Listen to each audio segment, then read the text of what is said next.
All right, Talk Tickers listeners, you ready for this? Today we're going to try something a little different. Oh. Yeah, we're going off script, sort of. Okay. We're taking a break from the earnings calls Okay. to tackle a question that I think has been bugging a lot of us for a while now.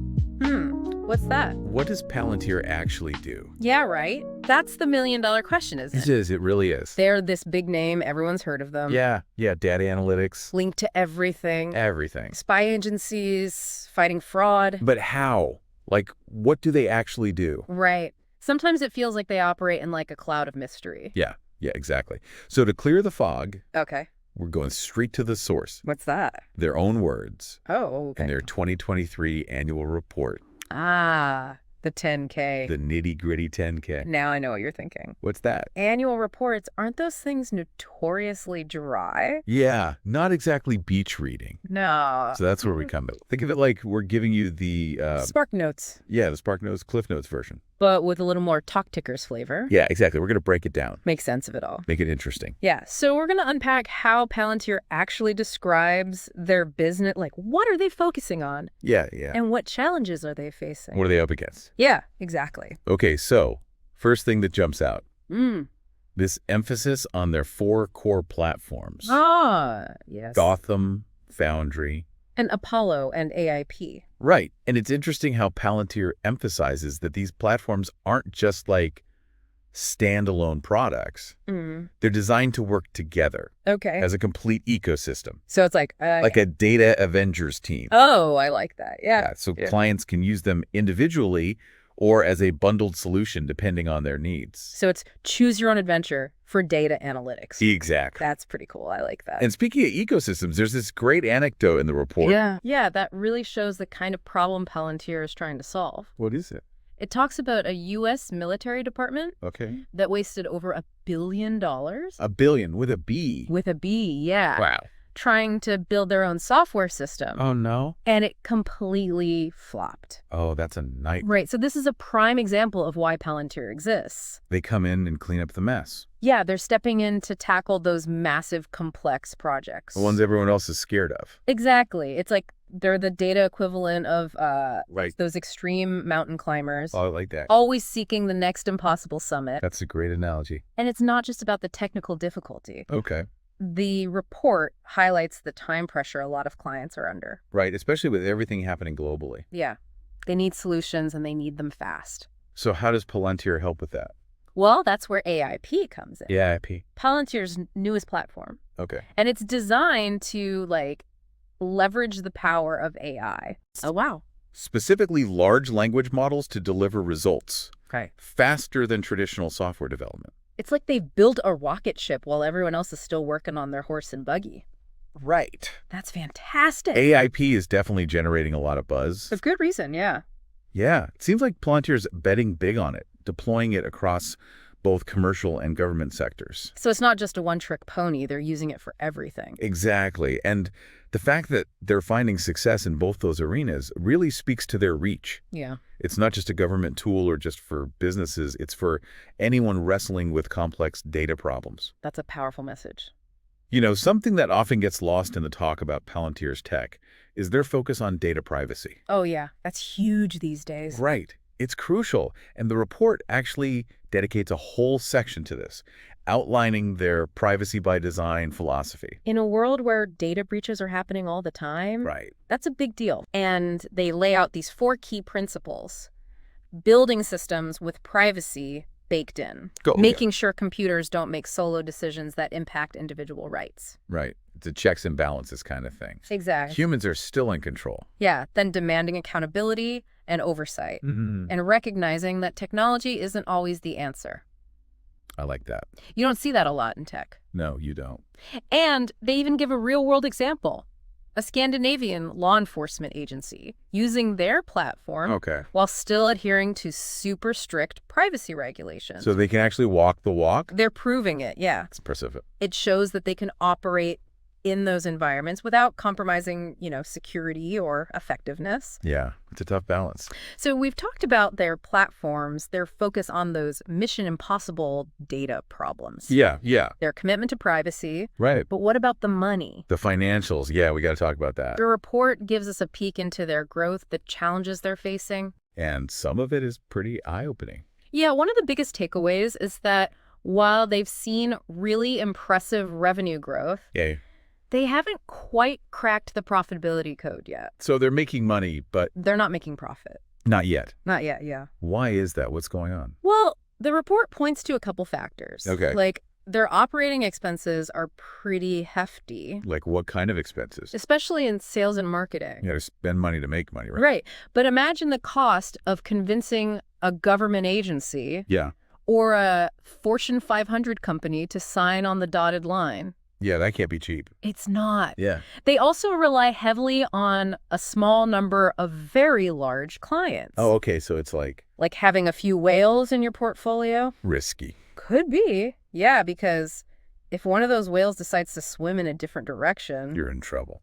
Exactly. And then there's the whole government thing, right? Oh, yeah. Those sales cycles. They can be lengthy and unpredictable. I can imagine. In fact, the report mentions something called dollar-weighted average contract duration. Okay. Which is 3.4 years for Palantir. Wow. So they really are in it for the long haul. Yeah, it's a long game. Patience is key. Exactly. But while long-term contracts can provide stability, they don't eliminate risk. And speaking of risk. Yeah, the risk factors section. How long is it? Over 50 pages long. 50 pages? Yeah. That's longer than some novels I've tried to read. It's like they took a magnifying glass and zoomed in on every single potential bump in the road. Oh, wow. Every possible scenario that could go wrong. And they're not sugarcoating anything. They're laying it all out there. At least they're being transparent, right? Okay, so of all those risks, which ones were like the scariest? Well, one that jumped out at me was their reliance on third-party products and components for their platforms. Oh, okay. That makes them vulnerable to things like cybersecurity attacks. Right, which are becoming more and more common. Unfortunately. So it's like building a house with the best materials, but having a flimsy lock on the front door. Exactly. If a third-party vendor gets breached. Doesn't matter how good your own security is. Right. It could have a domino effect. And another one, I'm guessing. Yeah, the difficulty in accurately forecasting revenue. Because of government contracts. Unpredictable. Exactly. It's not like you can just set your watch to when a government agency will approve a big spending project. Yeah, it's a lot of red tape. It is. And of course, we can't forget about the competition. Oh, yeah. They're not alone in this space. Not at all. They're up against established tech giants and smaller, more niche players. So they've got competition from all sides. It's a crowded market, and staying ahead of the curve requires constant innovation. That's the name of the game these days. It is. And then there's the elephant in the room. What's that? Palantir's corporate structure. Unique, right. Very unique. It's founder-led. Which can be a good thing. Yeah, it gives them agility and control, but it also raises some eyebrows. From a corporate governance perspective. Exactly, because it gives those founders significant voting power. Even if their ownership stake isn't huge. Right, and that can be a double-edged sword for investors. I can see that. It's great if you believe in the founder's vision. But it can also be a cause for concern if you're worried about potential conflicts of interest. Or a lack of checks and balances. It's definitely something investors need to think about carefully. Do your due diligence, folks. Yeah, and it's a reminder that even a company as innovative and potentially world-changing as Palantir faces real, tangible challenges. There are no guarantees in this game. Absolutely not. So we've covered a lot here. Yeah. We have their platforms. Their focus on solving those really complex data problems. Their commitment to privacy. Their financial performance. And the risks they face. But after digging through this report, there's one big question that keeps popping into my head. Ooh, lay it on me. The report constantly talks about Palantir's dedication to solving complex problems. But in a world that's increasingly obsessed with quick fixes and simple solutions. Like sound bites. Sound bites, yeah. Yeah. Can Palantir's approach really scale? I mean, it's like they're offering a gourmet, multi-course meal in a world that's become addicted to fast food. Exactly. That's a brilliant point. And it's one that we'll have to explore further as we continue our deep dive into this fascinating, sometimes perplexing world of Palantir. This is getting good, folks. Join us next time as we dig deeper into their strategy, their competition, and the potential impact they could have on the future of data analytics. And trust me, you don't want to miss it. Stay tuned, Talk Tickers listeners. This is just the beginning. You know that question we ended on? About whether Palantir's approach can really scale. Yeah. It's really interesting to think about it. In the context of their commitment to privacy. It's like they're almost swimming against the current, right? Exactly. In a tech landscape where everyone wants more data. Yeah, more. Palantir is saying, hold on, let's do this responsibly. It's a different approach, for sure. And it's even more important now with the rise of AI. AI and those large language models, the LLMs. Oh, yeah, those things are everywhere now. There's so much excitement, a little bit of fear, too, right? Definitely some fear. About what these technologies can do with all this data. I mean, they're basically AI systems trained on, like, a ridiculous amount of information. It's mind-boggling how much they can process. Think of them as the ultimate bookworms of the AI world.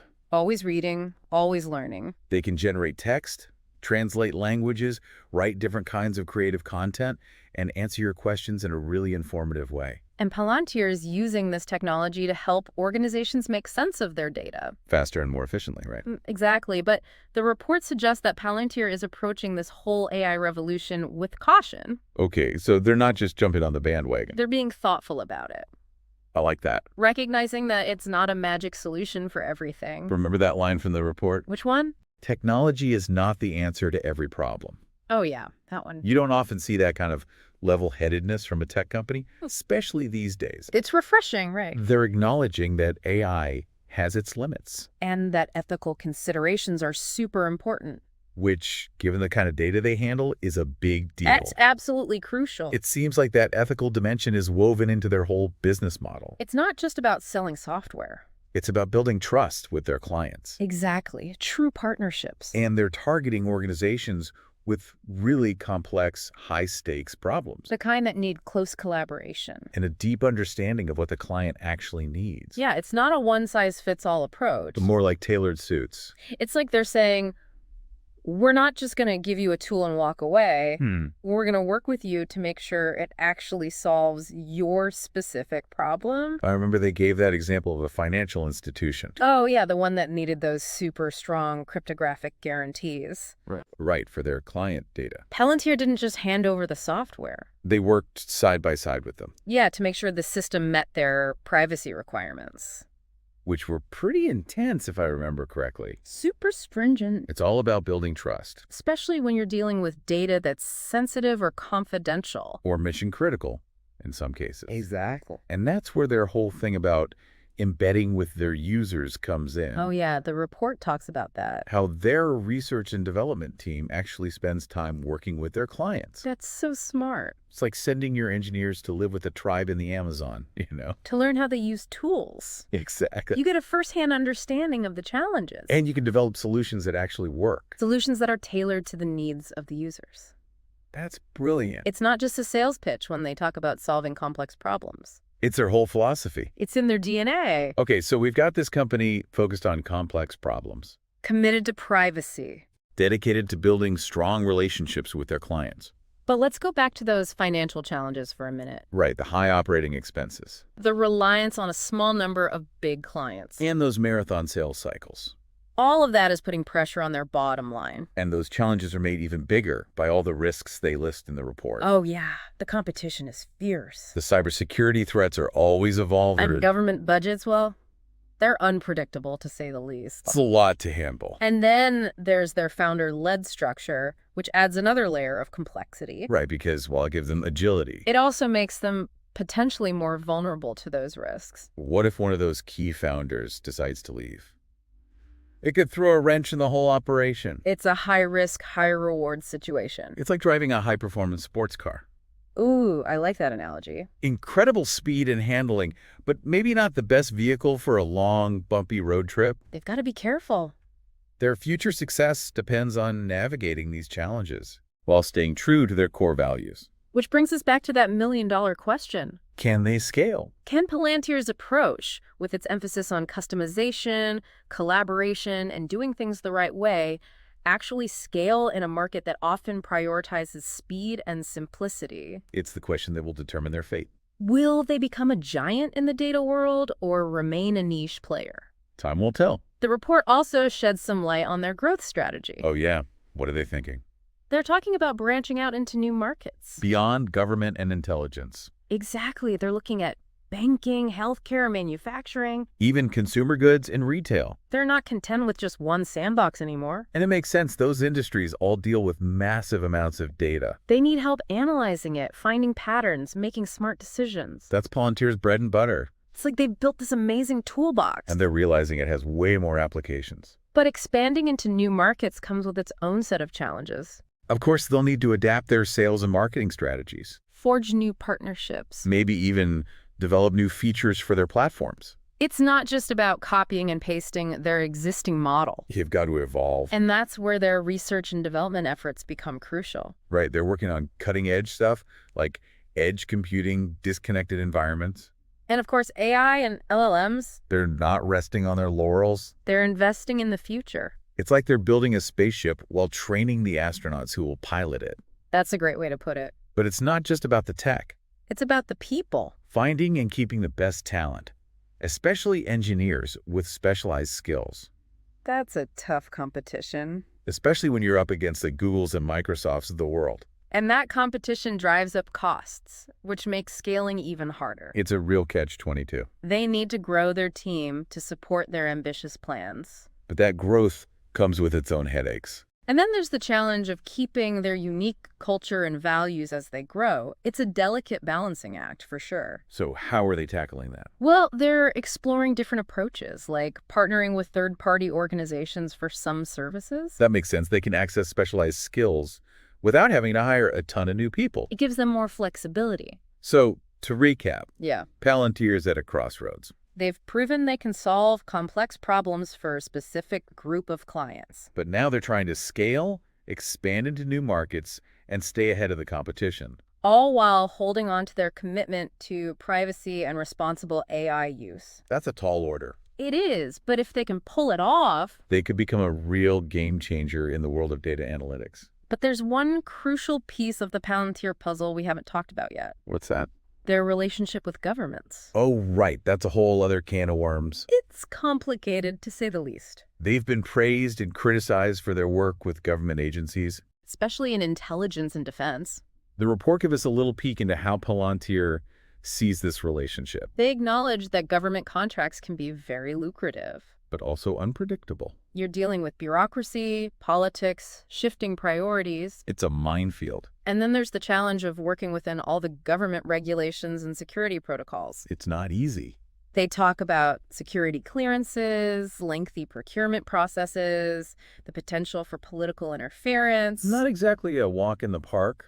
And of course, there's the issue of transparency. Which is always a big concern when it comes to government work. Some people argue that Palantir is too secretive. That there's not enough oversight. That's a valid concern. And Palantir tries to address it in the report. By highlighting their commitment to data privacy. And their adherence to ethical standards. But they also admit that they're working in a world where national security sometimes clashes with transparency.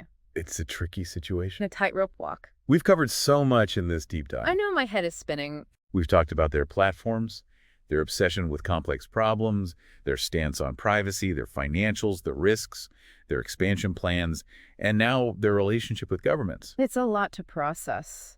But I think it's safe to say that Palantir is not your typical tech company. They're operating in a world where data is power. And they seem to understand the responsibility that comes with that power. As we wrap up this part of our Palantir saga, Yeah. I'm thinking about the bigger implications of their work. What do you mean?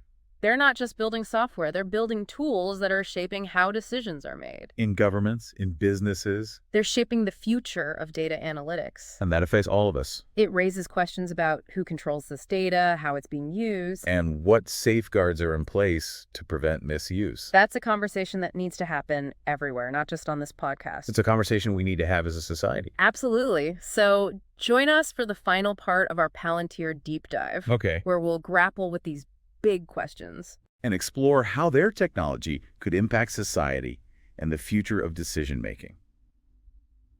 All right, Talk Tickers listeners, welcome back for the final act of our Palantir deep dive. The grand finale. We've gone through their platforms, their financials, even those kind of mysterious government contracts. We've seen it all, the good, the bad. The ambitions, the risks. But now let's zoom out a little. Okay. What does Palantir's story tell us about the world we're living in? That's the big question, right? This whole big data thing. It's not just a buzzword anymore. It's everywhere. It's influencing everything. Elections, medical breakthroughs. Even how we talk to each other online. And Palantir's right there in the thick of it. Handing governments and corporations these incredibly powerful tools. To sift through all that information. And find the insights that really matter. But as we've been saying, that power comes with responsibility. Huge responsibility. And the report, especially that risk factors section, oh yeah, that was a doozy. shows that they're at least thinking about the potential for misuse. There was that one line that really stuck with me. Which one? Decisions that can affect individuals' rights to freedom, opportunity, and happiness cannot be left solely to computers. Wow, that's a heavy statement. Especially from a company built on algorithms. Right. It suggests that they get it, that data, even with the best intentions, can be used in ways that are harmful. To discriminate, to manipulate. To erode privacy. And we might not even see it coming. Oh, that's the scary part. Which is why their focus on privacy by design and those 4 key principles are so important. Trying to build in some ethical safeguards. But here's what gets me. What's that? Principles are great. Yeah. But how do you actually guarantee that they're followed? Especially when you're working with governments or corporations that might have their own agendas. Agendas that might not align with those principles. That's the billion-dollar question. And I don't think the report gives us the answer. No, it doesn't. They talk about audit trails, oversight mechanisms. Even the possibility of walking away from projects that they think are unethical. But it all feels so new, you know? Like we're making up the rules as we go along. Building the plane while we're flying it. Exactly. We're all trying to figure out this data-driven world together. And the report acknowledges that. It doesn't shy away from the complexity. The potential downside. There's this sense of we're all in this together. Which is both exciting and a little bit terrifying. Because it makes you realize that this isn't just about Palantir. Right. It's bigger than that. It's about all of us. Our ability to handle the ethical dilemmas of big data. It's almost like an existential question. And if Palantir becomes this massive force in the data world, as they seem to be heading toward, the stakes get even higher. We need stronger regulations, more transparency. A deeper understanding of how this technology is being used. Because ultimately, the real question isn't just, what does Palantir do? It's, what kind of future are we creating with these incredibly powerful tools? That's a question for everyone, not just Palantir.